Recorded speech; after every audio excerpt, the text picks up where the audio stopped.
Welcome back to episode 4 of the Kouture and Microsoft Masterclass series. Now this video is the first of 2 for this episode, so make sure you stay tuned for part 2. Now with your creative process done, it's time for the moment you have been waiting for. Grab your mood board and be sure to have your materials at hand because it's time to transform junk into couture.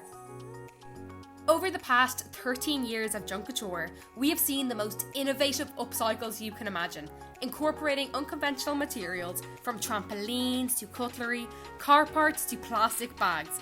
You name it, the Kouture students have created it. And not only that, but they have strutted their couture pieces down the runway in style. Of course, creating a design from scratch is time consuming, requires a lot of dedication, and of course various techniques to achieve the desired pattern. These techniques can be challenging enough, not to mention the fact that we are dealing with unconventional materials that are not typically made to be manipulated, sewn, crocheted, etc. So don't be put off by the working with junk element. In fact, here are some top tips and words of wisdom from our Kouture alumni who are experts in the field. Hi, my name's Zuzu and my design is La Catrina from the International School of Béarn in France. I'm 14 years old and I participated in the 2022 to 2023 Kouture World Final. I won the Purposeful Plastic Award, so therefore my design was made just of dead stock of plastic, plastic sweet wrappers, plastic bin bags, and I chose to work with plastic because it's something that we use every single day, but we pay very, very little attention to. And I just wanted to repurpose it and give it a new life. The first thing I did in my process of transforming plastic into a dress was sourcing my material. And so as I said before, the main material I used was repurposed PVC. So I had very, very little of the actual plastic. And because I didn't want to waste any, I decided to make a full cotton version of the dress, and this allowed me to modify, the size of the skirt, the size of my medieval sleeves, the width of the skirt, and this is called a toile. And so although it was a bit time consuming, it allowed for my dress to fit perfectly at the end. I also came across a little bit of difficulty when sticking the flowers onto the panel of my skirt. So basically, PVC is white on the other side, and I wanted it to be black on the inside as well. So I had to insert a panel where I stuck the flowers onto. However, it was extremely heavy and flimsy, so I definitely recommend, just knowing that you're obviously working with an unconventional material, so it's not going to be the same. It's going to be heavier. It's going to be harder to manipulate. What I did for the sleeves, when I attached the bodice to the sleeves, I top stitched because, obviously my sleeves are grand and big, and it just allowed for more stability and support. So when working with plastic, I definitely recommend to snip along your curved seams.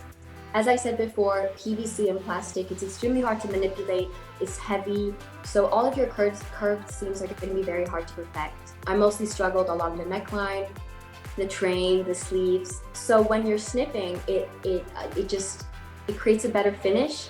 And then on top of that, it's just a more organic curve. I also definitely recommend cutting any excess plastic away that's weighing down your dress, and just to avoid any bulk. And because I don't want to waste any plastic, I took these leftovers and made the facing on the train, which provided support and stability. It allowed the train to move along with me at the same time. However, it's definitely not recommended to work with glue or hot glue when working with plastic because obviously it burns straight through. I found that I didn't actually have to make any of my own techniques when working with this unconventional material, which just shows that plastic should be made into couture.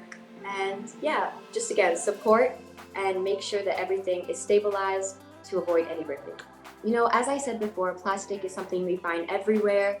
So I just advise you to experiment, find unique ways to manipulate it. For example, I braided, crocheted, knitted plastic bin bags, heated plastic flowers. I soldered synthetic materials. The possibilities are just endless.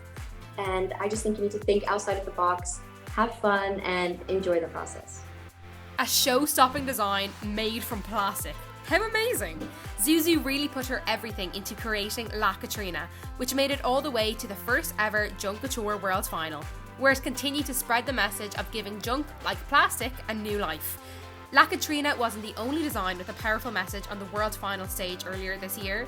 Clodagh and her design, Bohemian Pampas Tree, took the audience by surprise when they found out what her couture piece was created from, and just how she did it. Wait until you see this. My name is Clodagh Ramsey, my design name is Bohemian Pampas Tree, and I created my design in 2022. My design was mostly made out of pampas grass, but it was all made out of organic materials. So when making my design, the first step was to strip the pampas grass.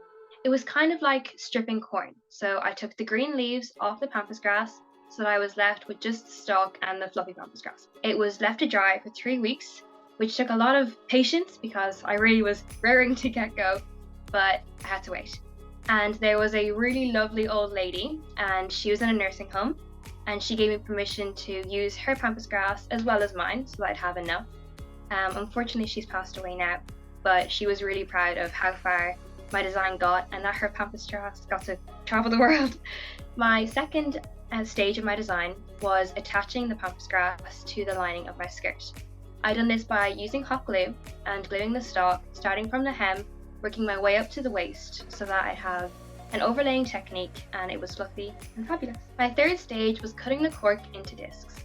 These were going to be used for my bodice. I had originally decided that I was going to use cork on its own because it was an organic material. But after placing it all on, I realised that there was lots of gaps and it looked unfinished. So then my idea of placing moss in the gaps came to life. I also glued on cat feed pouches to the shoulder piece of my design, and these essentially acted as little plant pots for my black grasses. My black grasses had roots, unlike the moss, so that they had to live and grow. So that's why I decided using the cat food pouches as plant pots would be the easiest way to do so. The moss, I got it from my back garden, and I also went to the local forest with my friends. I brought them with me, and we basically harvest moss, and there were some creepy crawlies that wanted to join in on my project too. But I was just amazed on how the moss was so durable and was able to live in the gaps of the cork on my dress. For my black grasses, they had to be watered daily, and on the way to Abu Dhabi, we had to take them out and wet wrap them so that they stayed moist and they didn't dry or die out on the flight. And I'm happy to say that it did work and it was able to be used in Abu Dhabi. I kept my design alive for 15 months, and now it is no longer a dress and it is a planter.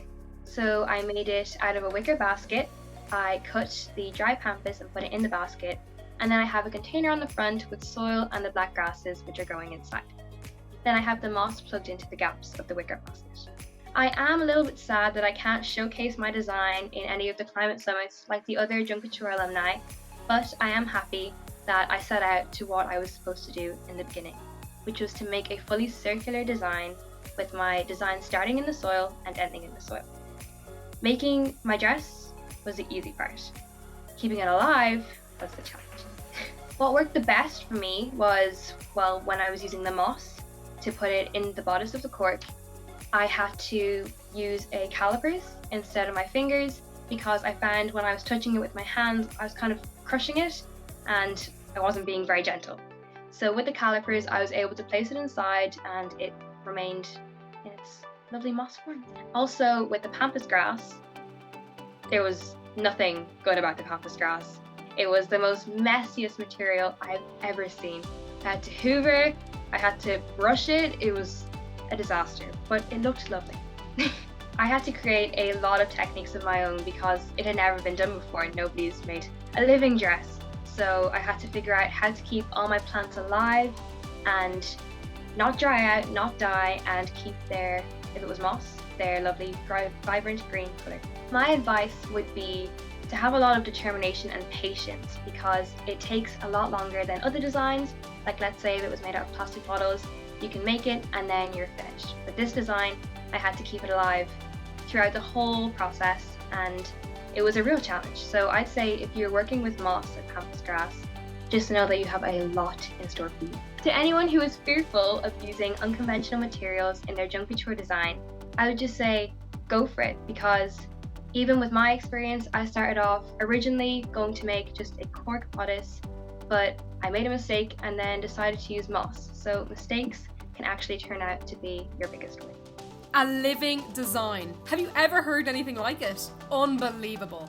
And this is just a taste of the innovation and creativity that goes into creating your junk couture design. Make sure you tune in to part 2 of episode 4 to hear from more of our junk couture alumni and to get a breakdown on how you can manipulate your chosen unusual material to create your very own show-stopping design.